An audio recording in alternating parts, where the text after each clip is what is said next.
காலையிலேயே எத்தனை மணிக்கு உங்கள் வீட்டில் சாப்பாடு ஆக்குவாங்க? 4 மணிக்கு. என்ன சாப்பாடு?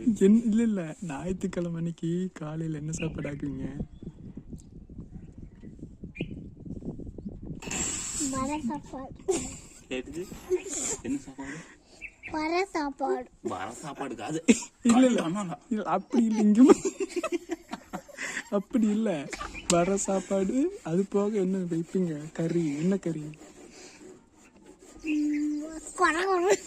என்ன கறி? என்ன கறின்னு சொல்லு. தயிர் சாப்பாடு கொரை. கண்டு துண்டு நமக்கு தானா? இல்ல காலங்காத்தால ஞாயிற்றுக்கிழமை மணிக்கு உங்க அப்பா வண்டி எடுத்துட்டு பைய தூக்கிட்டு போயிட்டு ஒன்று வாங்கிட்டு வருவார்ல, ஒன்று உள்ள கூட நிறைய இருக்குமே, என்னது அது? கண்டை.